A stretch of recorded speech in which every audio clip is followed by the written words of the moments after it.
Well, welcome everybody into the 2022 first session of Kind Soup Saturday. I hope everybody had a wonderful holiday season and everybody's healthy and feeling good. I'm really excited to see you all. And maybe we'll get some time as we start chopping and chatting to find out how everybody's been and what you've all been up to during the holiday season. For now, I am so excited to introduce the soup that we're making today and the project that we're doing.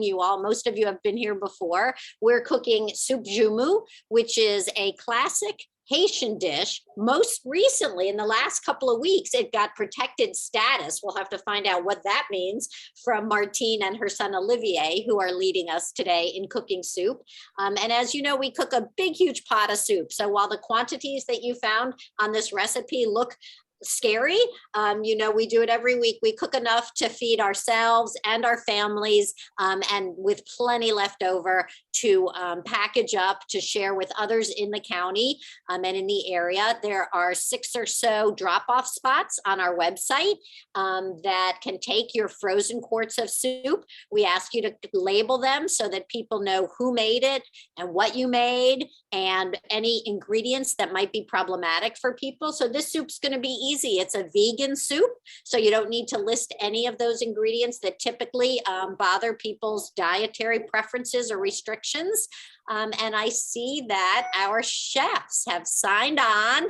There's Olivier. I'm going to pin him and them and let them introduce themselves. Hello, welcome. Happy New Year, everyone. Happy New Year!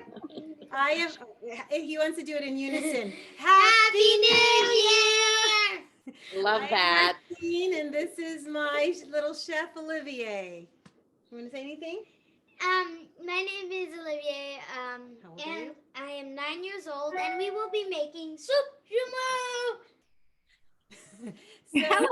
Tell us about the Soup Joumou, either Olivier or Martine. And I was just mentioning to people, and I had posted on our social media that NPR story that Martine had forwarded, that it recently received protected status. Can you explain a little bit about that and tell the story of Soup Joumou?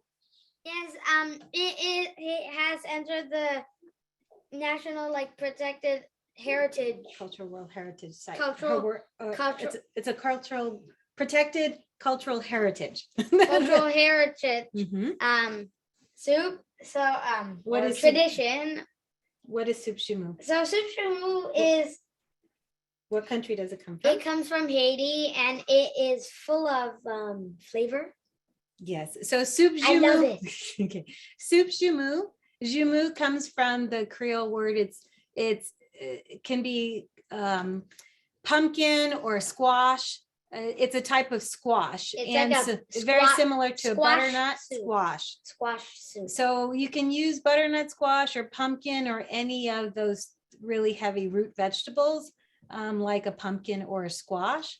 And the historical reference to it is in Haiti when they were colonized, when it was colonized by the French. There were lots of African slaves that lived there, and this soup was traditionally eaten by the French, the aristocrats. Please don't play with the stove. I'm turning it to low. We're not turning it on now. Talking. So it was a soup that was eaten by the aristocrats, and the slaves were traditionally not allowed to taste the soup that they had to make. And so in 1804, when they had the revolt, and they basically fought the French and kicked them out, they decided that they would make this soup the national soup for their Independence Day. So in Haiti, every January 1st is traditionally eaten in the country. And the custom is to make it either New Year's Eve and you eat it on New Year's Day, and it's a soup to be shared. So you will find my mother, who's Haitian, she used to make this every New Year's, and we would share it with other families and friends, or people would bring it to their house. So we talked to my mother, Olivier's grandmother, on New Year's Day, and she didn't make Soup Joumou, but somebody brought it over to her. So it's very much something that you share. So we made our pot on New Year's Day, and we had somebody over and shared it with them, and we shared it with neighbors, and we're going to share more of this soup. So it's a very, it's a soup to be shared, and it's traditionally often made with meat in it. We're making it vegetarian today, but it's filled with meat and vegetables. And as Deb mentioned, it was recently awarded protected cultural heritage. And so that was exciting to see and hear the story on NPR. And so we're happy to make it with you today. Any questions before we begin? Great. So I hope that you all have your squash puree that you made in advance, and you could make it any way you want. This is what it should look like. Okay. We're close. So, And you you have want your- to show the mise en place? and then your mise en place, as we mentioned, what it is. A mise en place? You want to Yes. explain what it is? Okay. It's basically just kind of like your setup. So we have this. What is this called? Greens, Celery, celery, leeks, carrots. and these are the leeks. Oh, okay. Celery and leeks, carrots, and then cabbage. Great. So we're going to start by sauteing the onions. We're gonna start by sauteing the onions, but before you even saute them, you need to turn on the heat to low. I think. No, not low. Medium heat. Okay. To medium heat. Around like 4 and 3 on your stove. Also Just like that. inside the, in the recipe, it calls for habanero pepper, which is really hot pepper. It's the ones that look like little pumpkins. So because I make it for mouths sometimes that can't take so much heat, you don't have to put it in there. I do put a little bit sometimes, or any type of pepper that it just gives another added layer of flavor as well. So it's nice to put it in a little bit. I don't have any habanero peppers, but I have other peppers at home that I'm using as well, and using some habanero sauce at the end. If you don't have habanero pepper, that's fine. So how is everybody's new year going so far? This snow really took me by surprise. I don't know about everybody else. I went sledding. Oh, how fun. Was school canceled for you today? Yeah, it's been canceled since December 1. Right. He wasn't even set to return today. His Oh. official day back to school is tomorrow, actually. So No. My official day is the well, day virtual after. learning, I have virtual learning, and then after that, when I'm going to be in person, is January 5th. Ah, okay, good. I'm glad you got to play in the snow today. It was so beautiful out, wasn't it? I know, and it was so like puffy. Yeah. Are we going to be sauteing them? So we're putting the onions in, and I wanted to Oh, show, wait, I wait. don't know if anybody you can put the onions, had trouble finding Malanga. It's pronounced Malanga or Malanga, depending on the country you're in. And I just in case you didn't find it, I wanted to bring it to show you. I didn't cut mine up yet. It's a hairy, starchy vegetable, but very similar to taro. And the grocery store, I went to a Latin American grocery store over the weekend, and I found, or on Friday, and I found several varieties of malanga, which I never even knew existed. But it's an interesting starchy vegetable. That's what it looks like on the inside if you didn't get a chance to see it. If you don't have it, you can use your turnips, or any starchy vegetable is fine. It just adds another layer of texture. Okay, Martine, somebody has a question about the different types of malanga they found. Do you Mhm. know the differences between the red and the white, and which would you prefer for this recipe, or it doesn't matter? You know, I didn't know there were so many different varieties of malanga. Usually I only find one type in the grocery store. Okay. And then last week I found so many. So I bought one of each. And I don't think it really matters. I'm not sure the difference. I think the differences are so subtle You have that, white. that You for have the white this, one. for this particular recipe, you don't have to worry about. Perfect. If Okay, you thank have white, I would choose white because she's using white and it's really delicious. Really good. you. Okay, thank you. So if you haven't put your onions in, you can put them in. And should we turn the heat higher? Yeah, a little bit higher. And you can turn the heat to about 5. And this is a very depending on your easy, stove. it's an easy and forgiving soup because you can put, all the vegetables in. It's forgiving. There's no, if you forget something at one point. I think the most important aspect of this soup is that the puree, because it changes the broth that the soup becomes, and the noodles. And so traditionally it's spaghetti or some type of spaghetti like noodles, but I've heard other people use different types of pasta in the soup. But that's one thing, the two things that make this really unique to this soup is the squash puree or the pumpkin puree and spaghetti or some type of pasta. I love this sound. That sizzle. The sizzling of the onions. It's just a wonderful sound. Big piece. How much do you want them to sizzle, Olivier? You want them to sizzle until they become golden, I think. Or what? Translucent. Translucent. Okay, so we don't let them get brown. What about the shallots, or aren't there shallots, which are Yeah, listed sorry, in the recipe? yeah, in the recipe there's shallots, and the shallots add a different layer of flavor. We made this soup a few days ago, and so I'm out of shallots. I'm using onions. So the shallots, go ahead and put your shallots in, and then the garlic. No, I thought that is shallots onions. It's very similar. Okay, you can put your shallots or onions in, whichever one it is. And Until they're translucent, and then you can add your garlic. garlic. I love garlic.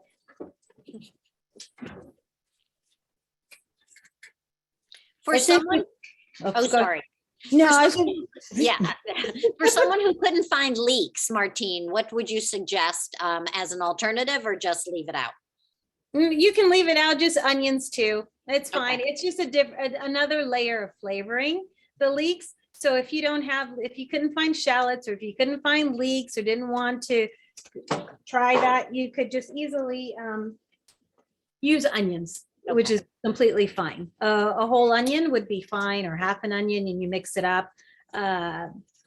Again, very forgiving recipe. So onions or not. Now, sometimes just to be a little bit fancier, I use the leeks and the shallots, but I think my mom always used onions. So. Also, one thing, when we get later in the recipe, you can add butter if you want. I think that butter just makes it kind of taste better. Up to you, but we'll tell you how much butter later in the recipe. But just saying. One time, I think last year, my mom was talking to him about the soup last New Year's, and he said, "Grandma, I made soup joumou." And then she said, "What did you think?" He said, "I loved it." And then she asked him, "What did he put in it?" And then she said, "Did you put butter in it?" And she said, "Oh, sometimes I put butter at the end." And so since then, he's like, "Mom, we can't forget the butter. We need to put butter in I there." love butter. What's the best vegan butter, Martine?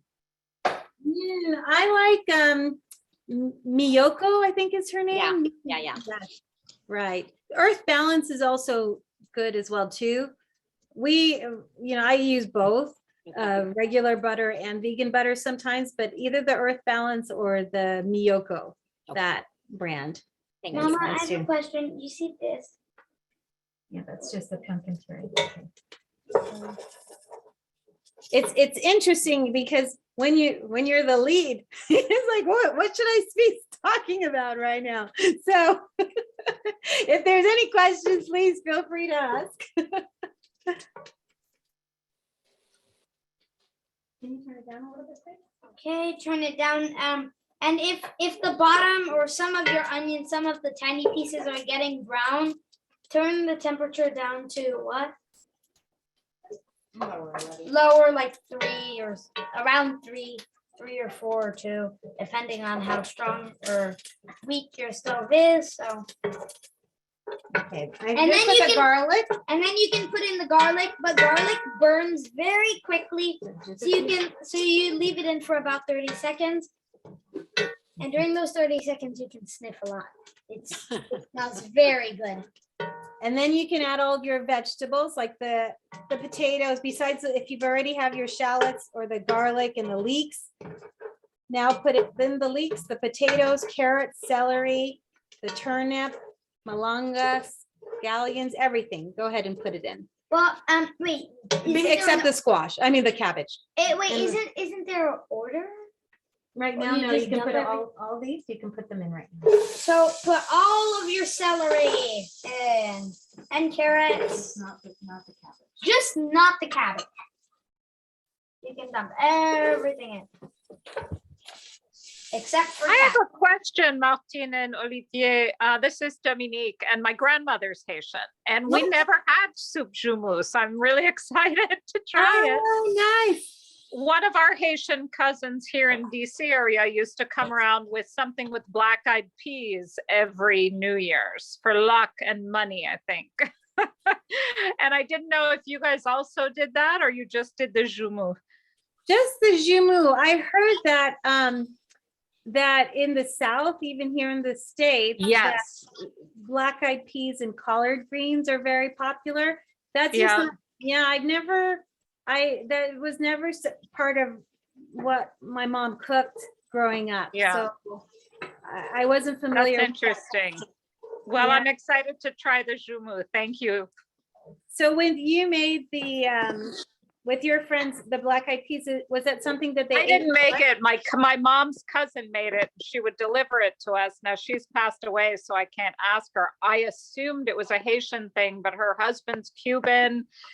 Could have just been Southern because they were in the army and were posted in the South. So I don't know, but I just assumed it was Haitian. So I- I'm interested to try this.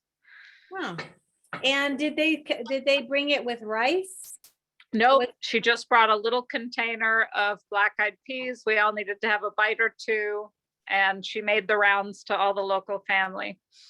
Oh, okay. Yeah, I don't know that custom. All but right, well, I'll do a Okay. little research, but I could be completely wrong and just not I put aware. a tiny piece of cabbage in by That's- accident. That's fine. well, thank you. I'm gonna go back to cooking, but thanks for answering my question. Oh, sure. No, I'm going to chop, malanga. I'm going to chop the malanga right here. Can I put it? That's turnip, sweetie. Oh, Yes, did you I? can put that in. That's fine. So I'm gonna turn around to chop this because I wanted to keep it whole so you could see what it looks like on the outside in case you hadn't seen it before. So after you put in your celery or leeks, if you have it or not, and turnips and garlic and onions, all that kind of stuff, smell it. It really smells good.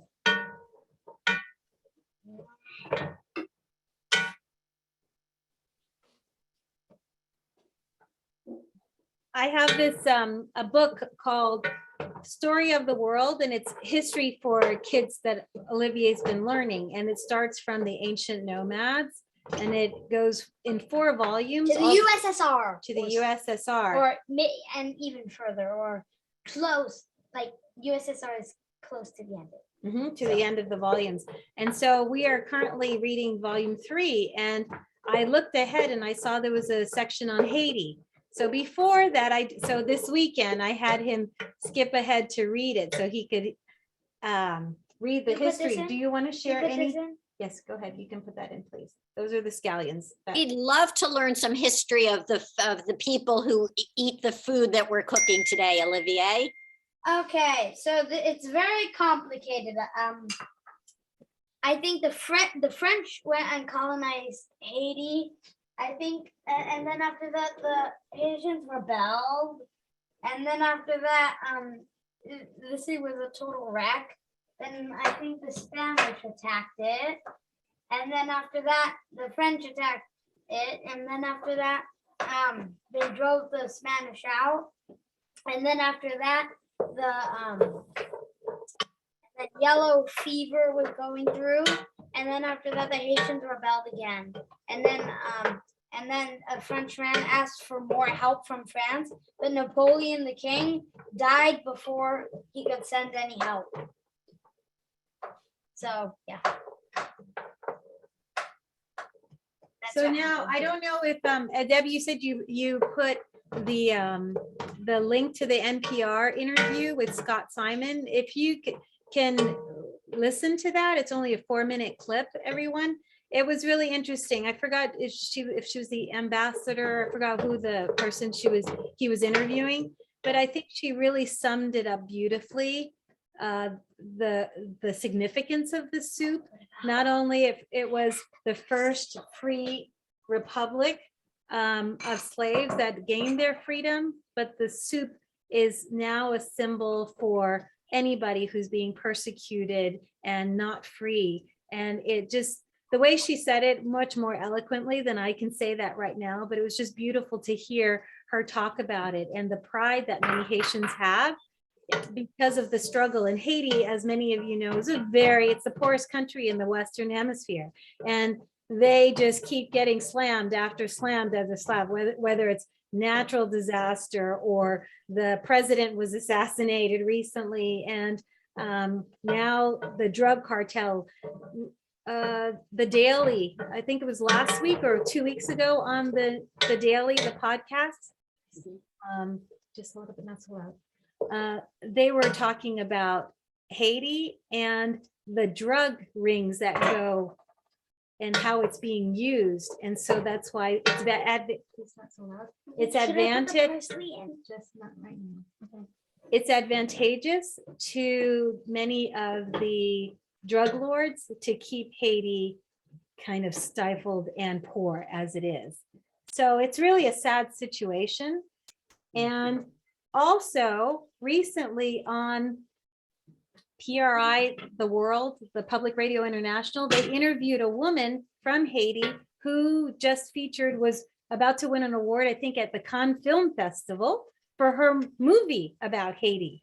And that's like a first, really, a movie director. So it seems like there's so much kind of grit in the country to move beyond the suffering that they've had to find their way, and to hear these stories of now it's won the World Heritage, protected World Heritage, cultural heritage, and the movie that's just coming out. Very interesting. Yeah. The woman that you're speaking about on that NPR interview, I had copied 2 of her quotes that I'll share with people here because they're such kind works kinds of quotes and it's so beautiful. Right. She said, well, like you had mentioned that, you know, this soup is made to be shared. And of course, we ask people to cook so much of it and share it with so many people that they know and those that they don't know in the county. And her quote was, when we just accept that we are worthy of always bringing something, in this case, quite literally to the table. And also there was a sense of reparation in making and sharing this soup. And she says, there's a kind of this civic duty to bring it to those who don't have and those who can't prepare it for themselves, the sick, the elderly, the orphans, people in jail. It's really the ultimate symbol of coming together, of resilience, of cohesion, and of just solidarity. Yes. So, yeah, isn't that, yeah, like I said, she said that so eloquently. It was beautiful. It really was. I'm glad that you had that at the ready. Well, because you warned me, so thank you. Yeah. And Carol, somebody posted, I think Carol posted in the chat if anybody hasn't seen or listened to the story yet. It's really short and lovely. So if you haven't put the stock in, now is a good time to put stock, whether you're using vegetable or chicken stock, beef stock. I think anything is fine. And just remember, when you label what you're going to share with others, to identify what kind of stock you use. You can just say vegan if you're using a vegetable stock, but if you use a chicken or a beef, just indicate that so people know what you're giving them.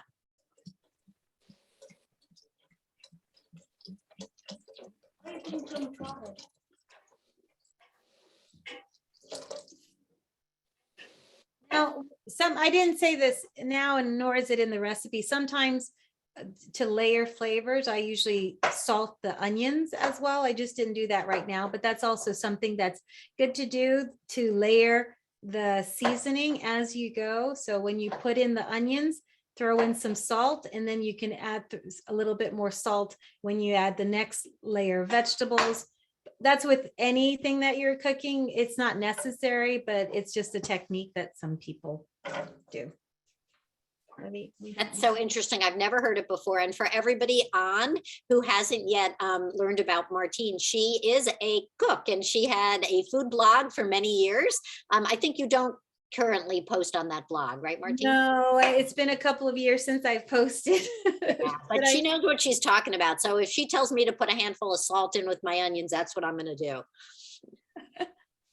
But I don't remember the reason. A chef told me that one time, so I didn't make that up, but he did say it's good to layer as you go your seasoning and your flavor. It just adds another level of, depth to flavor. And then also at the end to just let it simmer for a while so that it can reduce a bit, and that also intensifies the flavor. Oh, one quick thing. In case you haven't put the malanga, you do not want the skin. Okay. Thank you, Olivier. You're welcome. We got a little bit of skin in there. Don't tell him. Yeah, so no, that's why I had to say, love, no, we don't want the skin. So he's sharing his newfound knowledge. Okay. Martine, hi Yes. there. Hi, how are you? Are you feeling better? Yes, Oh, Yeah. good. Good. thank you. I wanted to ask you, is your mom in Haiti? No, she lives in Florida. Oh, okay. Okay. Yeah, she hasn't lived in Haiti for many, many years. And she immigrated probably 50 years ago. Oh, okay. Okay. Yes. Do you have family in Haiti, or is everyone- No. Yeah. So, she does have friends still there that she communicates with from time to time, but she hasn't gone. My work before was global health. And so, be careful, please. And I used to travel. I've traveled there a few times for work. So it was interesting, but my first time to visit, I was an adult and it was for work. And so that's interesting, but it's been probably about 11 years since I last went. Right after the earthquake. I was working at the World Bank and that was the country I was working on at the time. Yes, my love. When are we gonna have the cabbage? Okay, I think let's bring this a little bit to the boil. We can add some salt. Let's get our salt out. So everybody's got their stock in and you're waiting it for it to boil. We're gonna put our cabbage in. Show me the type of salt.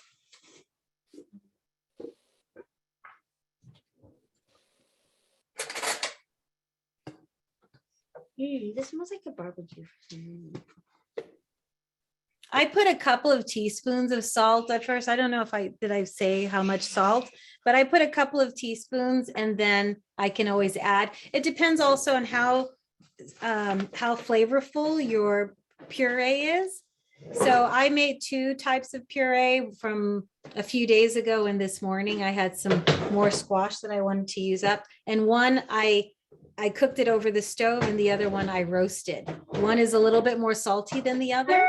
And so I'm going to put a little bit of salt in my stock. And then once I add the puree, I'll see how much salt I need and I'll make the adjustment after. Like a teaspoon or like a measuring thing. That's fine.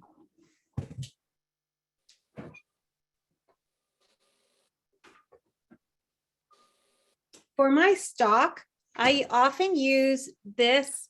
Have you guys seen it? It comes in a beef, chicken, or vegetable. It's got a nice depth of flavor. Sometimes I have my own vegetable stock. And since you're with cooking vegetables, it becomes a vegetable stock anyway. But I like this brand. It's my favorite of all the stocks I've ever tried. Do you put some more salt in? Not right now, please. Okay. Thank you. So you put about spoon this big. amount of salt. Is everyone kind of catching up because we're going fast? You are going fast. How's everybody doing? Okay, looks like everybody's good. Yeah, everybody doing well? Good. So you can add your what do you call it, puree? You can add your puree and try to find it in the soup and kind of chop it up with the spoon or You're not whatever you chopping call it. anything right now, sweetie. What? Wait, does it dissolve? Because Yeah. sometimes when you put a chunk in, you need to like break it up so that it. Okay. Okay, I've only put in 11 cups of broth because I only had 11 cups of broth because before making the soup, I had run out of vegetable broth, so I had to make vegetable broth. So I've been chopping all day. I'm exhausted. So I've got 11 cups of vegetable broth. Do I really need more? If you know, when you put everything together and the puree and everything's there, if you want the soup to be less thick, you can just add water, would be fine. You Okay. don't have to, that would be fine. So I would just wait, but why don't you put everything in together, and when at the end, if it seems too thick for you and you'd like it to be Wait. more soupy, I have then an idea. Why don't we just show everyone our pot to just show them? Mhm. Yeah, so we will show at the very end when Well, we're why done. at the but very right- end? Why can't we show it right now to see how? Can you water- show it? Can you show it? I think that Olivier is right. Can we see it right before the whatever goes in? So it's still pretty thick and you have all your broth in? No, I'm going to add a little bit more broth, and I'm going to add the cabbage. I haven't added the cabbage yet. I We're haven't about- added my cabbage. I haven't added my parsley, but I'm doing that. I promise you. I just added Okay. the broth because my We haven't everything else. added was lonely. We haven't added our cabbage either. So I'm gonna just add a little bit more Water. water because I'm using the broth. Marge, this really is a brand new year. If you are actually cooking along with us, the right recipe, and as the chef in charge is telling us what to do. I'm so impressed. Or disappointed, I don't know which. Okay, let's put this in. I'll Okay, so just do whatever the I want. cabbage You now. know that. put the cabbage in. Is that a what's the word? Not a inside joke. No, well, Marge, this is the first time she's ever cooked along with us the same recipe. Sometimes she'll say, well, I'm with you today, but I'm not making that soup because I don't like this or I don't like that. So I'm making this today, which is great fun. Now, in fairness, I only did that with the borscht because the idea of cooking beets was appalling to me. I do make my own little variations on things, but I only really, I think, went crazy once. That could be, but anyway, it's exciting that you're cooking right along with us today. Yes, I am actually, yes, I wasn't fully prepped, so I. The other thing I noticed in looking at this recipe earlier, I noticed that the dash of cloves, I never said when to add it. So you can add it right now if you'd like, just a dash of cloves, ground cloves. Close. Look. My mom, when we were kids, she used to put whole cloves in there, and sometimes we'd forget and then bite into it. Oh, I hated that. So I'd say, why do you have to put that in there in the soup? So you Why can did put you a hate dash it? Why because did you- it's so strong, the It flavor. was like spicy. It was Not like that biting spicy. into a habanero pepper. No, I wouldn't mind a habanero pepper biting so much, but the cloves is hard. It's very strong. Okay, wait. Where Can are you the cloves? go up there and see if it looks for cloves? It should be. Okay, I got it. No, not back. This is what is this? Cloves. No, this is not right. This is not. Okay, cloves. Ginger. I don't have cloves. I take things down. Also, with the stock, along with the stock goes the thyme and the, so the few sprigs of thyme, the dash of cloves. Where's the clothes? No, so that's enough. It's probably on the other side. Thanks, love.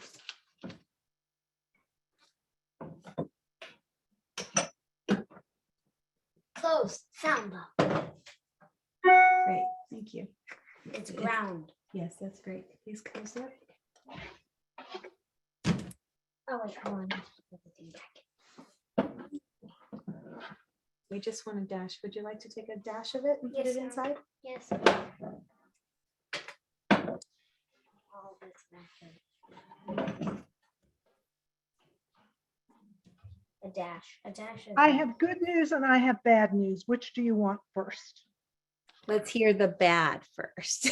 Well, the bad news is I had in my head when I was thinking about ingredients, I was thinking about all the things I needed to buy. And I actually bought a Chinese root thing instead, a Chinese yam thing that was a long skinny thing because I couldn't find the Malanga.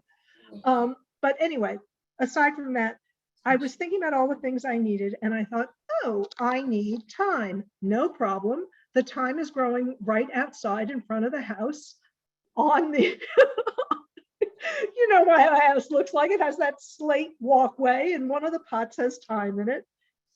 And I just realized I can't go outside and get thyme because It's covered in snow. it's got 6-7 inches of snow on top of it. You got it. So that's the bad news. But the good news is with all this chopping and peeling and what have you today, I am now refurbishing my vegetable broth. Since I knocked out all my vegetable broth making the soup, I now have more stuff to make more vegetable broth. Although I'm not quite there yet, I'll be there a lot faster because I do have all these peelings and choppings and things. So thank you for that. I think I'm going to have to use just dried thyme because I don't have any in the house. If I were thinking ahead, I could have gotten some yesterday. It just didn't cross my mind. Sorry. I think you're good. I think I you're have good. a All question. good. I'm a little behind. I'm putting in my vegetables. Do I put the cabbage in after I put the stock in, or do I put the cabbage in with all the vegetables? You can put it with your stock, the cabbage, because it'll cook a lot faster than the other vegetables. So you can put the cabbage along with the stock. Okay, thank you. Sure. And if either way would be fine, but I think adding the cabbage afterwards is just simply because it takes less time for it to cook than carrots and Unless you celery. want kind of like softer cabbage. Can we put it in the parsley? Yes, we can put the parsley. So you I'm can gonna put chop it a little bit more. if your parsley has some stems or you can chop it a bit. So we're soon gonna put in our parsley. So Olivier, when you were talking about if your parsley has stems, do you want the stems chopped and throw them in or just get rid of all the stems? Get rid of all the stems, right? Usually, Get rid of all the stems. I mean, you could, usually the stems, it's not like cilantro where cilantro is such a mild flavor. You can always put the whole stem, but parsley is a lot stronger. It wouldn't be the end of the world if you use the stems, but usually I take off the leaves off the stem. And if there are a few stems in there, it's okay. But because it's so strong, I think if you were going to use the stems, you would probably use a little bit less than Okay. a recipe would call for. But it's And- again, Okay, and is it the flat leaf or the curly? This is the flat leaf we're using, right? I don't think it really matters so much. I've got flat leaf. No, I've got a little bit of here today. It looks, yeah. So you use them interchangeably? Yes, Oh, good. I always stress about that. Thank you. I normally, I mean, I haven't done the research on it, but I normally get flat leaf parsley. That's just, sometimes it just looks prettier, I think too. So I normally get flat leaf. Okay, But thank I you. haven't done the research to know if the flavor is very different. Does Anybody anyone else know about that? Dominique or anybody? It's Dominique. I think the flat leaf is a little less bitter. It's a little milder, I think, than the really curly leaf. I don't know. That's just my 2 cents. You're probably right. I mean, I normally use flat leaf now. I think my mom, when we were growing up, she only ever bought the curly. Yeah, I think that was just. I think the flat leaf was that available when we were growing up. You know, I think we now have lots of different choices that we didn't. Right.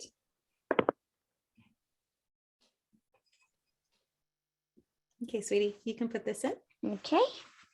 Oh, there's some stems. Okay. There's Can you put that in? stem again. There we go. Now you can put your parsley in if you're at our step. And just mix it up. And if you want, give it a good sniff. So we're just waiting for ours to come to a boil, and once it comes to a Would you like boil, me to then we'll try? add the squash puree. Would you like me to turn it a bit like 4? Sure, thank you. That's enough. That's enough. Thank you. In between 4 and 5. Thank you. I have a question. Sure. Mine made a lot of squash puree. Do I add all of it? You know, that's a good question. It was interesting because I made over the weekend, I made a lot of squash puree, and I put I think half of it in, and then he tasted it. I think Olivier's palate is actually much better than mine. It's more refined somehow. And so I said, what do you think? And he said, it doesn't quite taste the same. So I said, yeah, I guess you're right. So then I thought maybe I need a little bit more of the squash puree. So I added a little bit more, and it made it a little bit thicker, and then it tasted better. So you may want to eyeball it when after you make it to see how thick it is. And then once you season it with salt, just have a taste of it. And if you like it, then you're fine. If you think, oh, I could add a little bit more of that thickness in there, then add a little bit more puree. So I would start with probably a half of what you have to 3/4 of it, and then go from there. Okay, but I might have some squash puree left over, and that's okay. That's okay. If you want to have it left over, you can, but if you want to use it up, you can also put it all in the soup as well. All right, well, maybe I'll save it in my freezer for another time that I make the soup. Right. Yes, yeah, that'll work too. Yeah. Are we putting it in? Not yet. We're gonna wait for it to come to a boil, and then we'll put it in. Okay, so wait 1 minute. 6 pounds of squash. I haven't been looking at the questions in there. 6 pounds of squash puree made an entire Dutch oven worth for me. Oh, look at that. It's all yellow. Well, for that, what do you That's not a suggest? question. She's just saying that she made her squash made a lot. But Olivier, I would be really interested to know your opinion. Do you think that is too much squash puree to add to the soup? Did you see all that huge pot there? Yeah, I saw. It seems like I looked at that and I went, I think that's too much, but I've never made this before, so I'd really value your opinion on that. So what do you think, Mom? I have no idea. Well, they're making also 3 times the amount that we're making. That's true. That's true. So then they're going to have a But lot. it's still a mega amount. So I think I'll just keep adding it and tasting, I guess. Normally, I've got a question. Normally, when you all make squash puree, I mean, you may have cooked it as suggested here in the recipe, but do you normally cook it over the stovetop, or do you roast it first? If you're making like a butternut squash soup or pumpkin soup. We've had recipes in the past that have called for both, cooking your little cubes right in with the broth. And some of them say to roast in advance. And they've been among some of our most enjoyed soups. Somehow these butternut squash soups and the all the ones that are in that family have been just delicious. So we've done them both ways. Nice. I recommend you to smell your soup. It's delicious.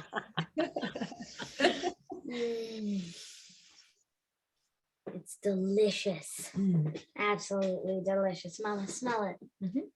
It smells like vegetables. Yeah, it smells fresh, like With the thyme cooking in fresh there. vegetables. Yes. Thyme and- but let's try to spot some garlic. It's so tiny. I can't spot any. So we're about done, really. It's Wait, really it just a needs to matter of boil. putting the It needs to boil. puree and then the noodles, and really you're done. And you could again change the level of heat based on how much of the habanero. Who's using habanero pepper? Curious. I'm curious to find out. Okay, we've got some brave souls. Heidi, you're on mute. I see your mouth moving, but didn't hear you. I Oh, said that. that's not Heidi. Sorry, that's Marge. Sorry. Yeah, I put in 1 jalapeno because that's what I happen to have here. And then I forgot that I put it in, and I took a cracker and put it in my mouth, burned my tongue because I had chopped it up and there was a little bit of jalapeno left on my tongue, on my fingers. So yeah. Mama, can I try it? Not The yet. broth. I'm gonna try the broth. I'll try the broth. Oh, wait, We'll yeah. go over here.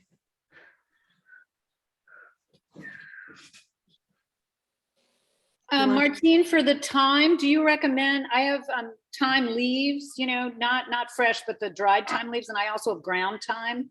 Which do you think? I would put the leaves. Okay, that's what I was thinking too, because it's Yeah, I just a would little more flavorful, I think. Right, and I think it's nice to see those little flecks. in the Yeah. soup. That's, so yeah, I like to see that. Yay, Olivier approves, good. I'll try carrot and Let me- with you just. I have a question.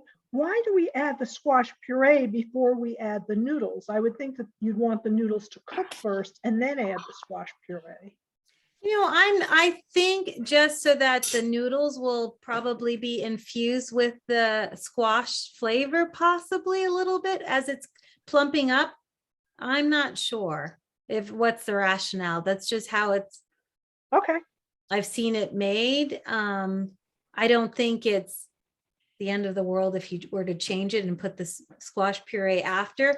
My assumption has been that the way this soup has kind of evolved over the years is that people just either do it their own way, whatever they see fits. I've always seen it that you put the noodles with the squash puree so that as the noodles plump up and cook, maybe it absorbs some of that flavor of the squash. That's my assumption. Okay.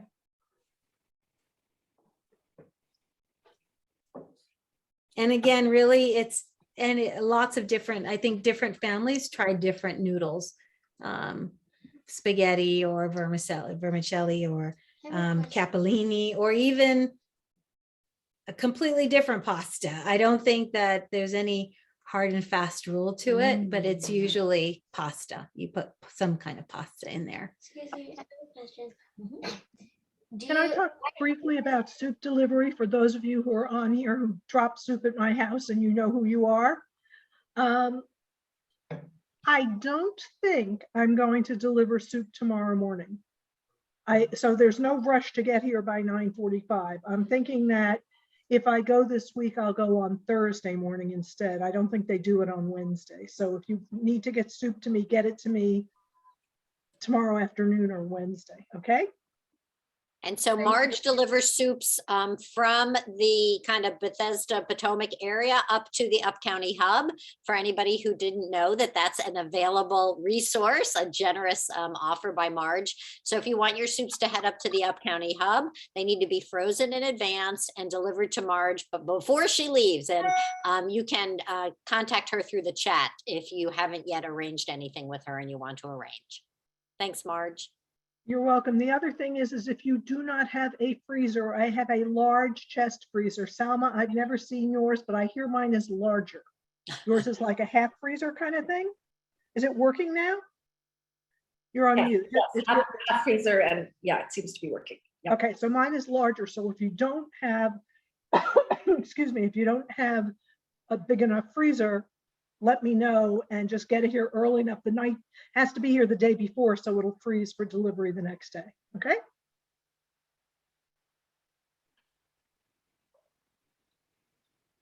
While everybody's letting their soup get to the point where they're ready to finish. Oh, are you ready? Olivier, should I stop talking?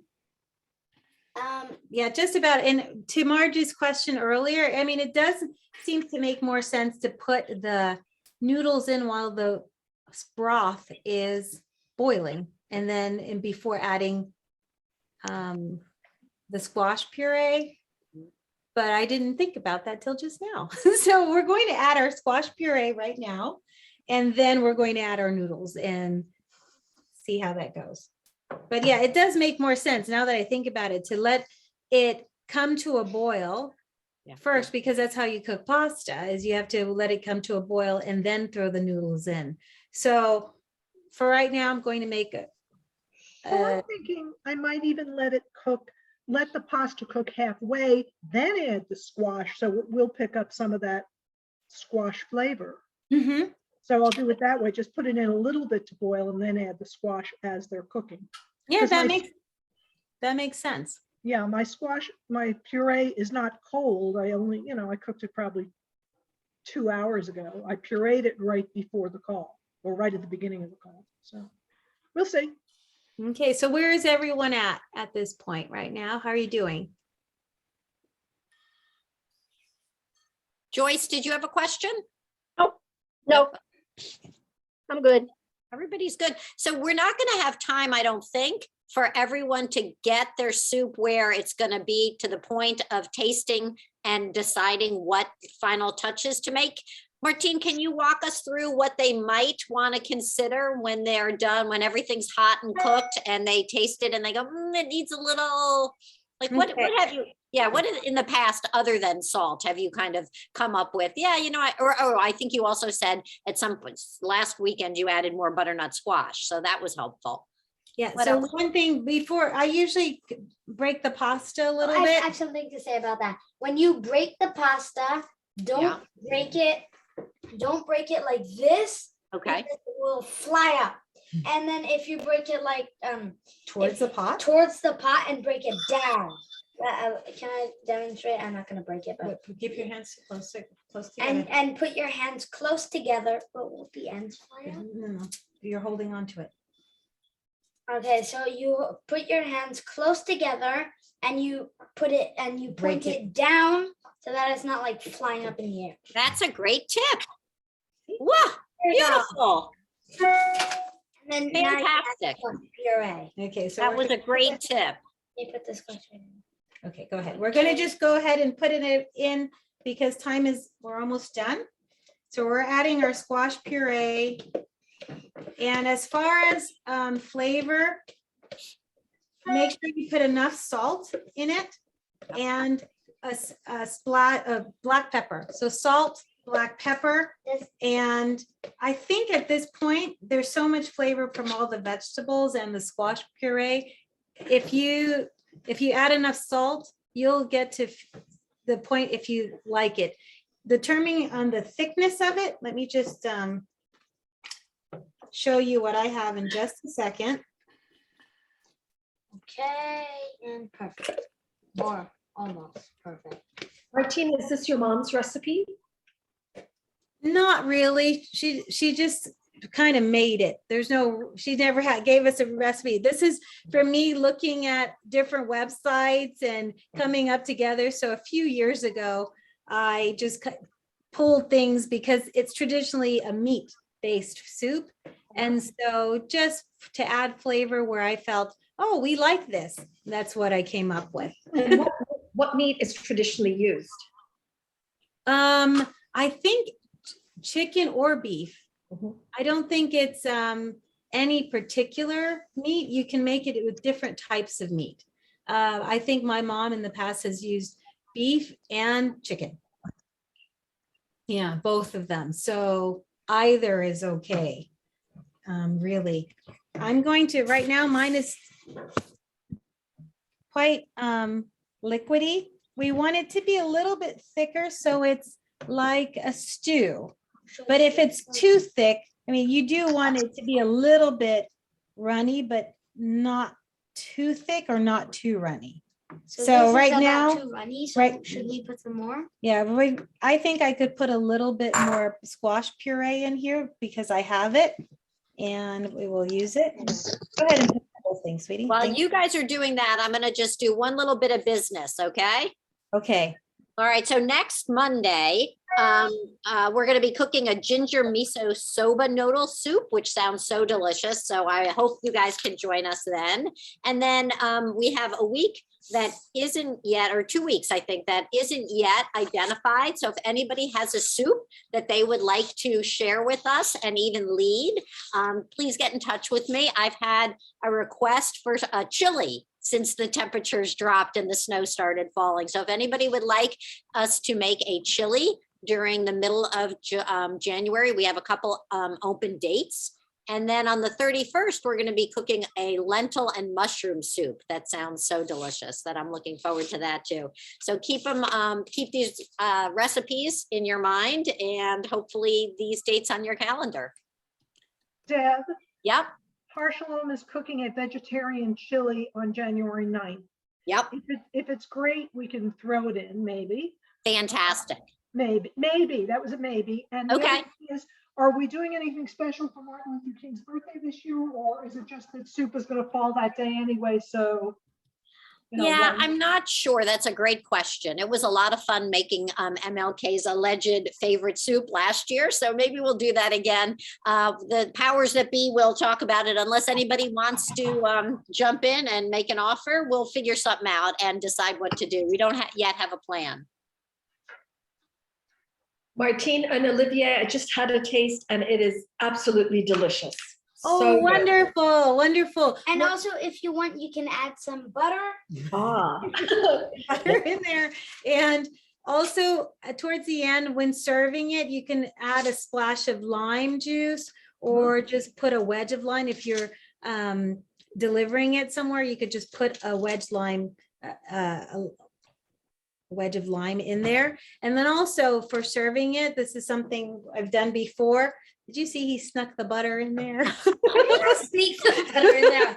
I showed it to everyone. I showed it dropping into the pot. And you can serve it with avocado. To top it with avocados, that's also nice to do.